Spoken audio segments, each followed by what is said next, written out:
them on the show about a month ago, and we were talking about the Stand with Grace campaign. At that time, we were encouraging people to stand with Grace. Grace is or was a former mistress of a politician in the Philippines, and she didn't want to be with him anymore, and so she fled here. Pero pagdating dito ay nagkaroon naman ng transborder stalking, harassment, and at that point, we wanted people to stand with you for your hearing for asylum, to be granted asylum here in the U.S. And not only was that not granted, in fact, naghain pa ng panibagong kaso sa'yo, which will now enable them to arrest you and detain you. What happened, Grace? Well, first, thank you again for having us here and giving us this opportunity to tell you what's going on. Well, we were at court last Monday, and the prosecutor said that she was requesting for administrative closure for the asylum case, and so but she couldn't because the Philippine government is pursuing to extradite me. Mm-hmm. That's what she said, and we were trying to get documents of the request that she was saying, but we were not provided. And the judge agreed to continue the hearing to December 4 again. Jolene, let's talk about that. May mga legal terms, no? Administrative closure plus extradition. For people who don't understand, ano bang nangyari? So, the extradition case is actually trying to literally extract Grace from here, from the United States, and to bring her back to the Philippines and put her on trial for a fraudulent theft charge. You're saying that it's fraudulent, but what happened was the Philippines is requesting for Grace to be extradited in the Philippines so she can face charges filed against her, and those charges have to do with a theft charge of 1.8 million pesos. 1.8 million pesos. Sinasabi na nagnakaw ka daw ng 1.8 million pesos worth of jewelry. Yes. Tell me about this. Do you remember that? Do you remember that case? Yeah, I do. Actually, this was the complaint was that I stole this jewelry from this Nancy Manlangit. That I don't know her.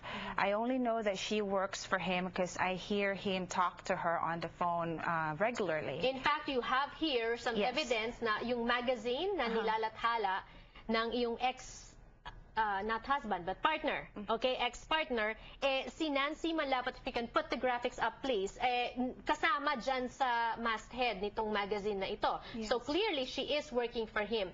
Now, you're saying that you've never met her. No. Ang sinasabi niya, nagnakaw ka raw sa kanya while you were playing badminton together? Yes, that we were good friends. She said we were good friends and that we were playing badminton, and she went to the bathroom, and then when she came back, her stuff, I was in a hurry to leave, and then I left her things with her, and then all the stuff were not there anymore. Okay, and so, I'm sorry. And then she said, and then that's the time that the next day, I did fly to come here, but the time that she said we were together, I was in some other place, not there in the badminton court. I was with my family and some friends having coffee at the fort. Yes, so you clearly have a stand in denying itong mga allegations, but you'd rather not go to the Philippines to face these charges. Why? Because this case is now modified to qualified theft, and it's a non-bailable, no bail case. So when they arrest me, diretso ako sa kulungan. For the rest, throughout the process of the trial, I'm inside there. And the jail in the Philippines, it's scary. I can get killed inside. And women's rights activists like yourself, Jolene, is saying that this is another proof of harassment. Absolutely. So he's once again using his wealth and his influence to actually navigate the legal system, and what it really demonstrates is that both the U.S. and the Philippine governments are colluding to basically crush one woman who threatens his power. That's probably a little bit a strong allegation. Or maybe the U.S. government doesn't know what's going on. Maybe the U.S. man is just going by the charges that are filed against her. What does your lawyer have to say about this?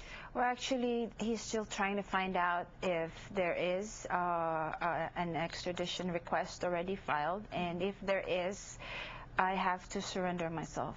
And I will be incarcerated until I get a bond hearing and hopefully be released through bond. And we'll talk about that because you've been there before. You were detained here in prison. And because of this, there may be a warrant for your arrest any day now. Yes. You will be arrested, you will be detained, and the sad part is there are 2 children that's in the middle of all this. We're going to be talking a little bit more when we return on the show. Don't go away.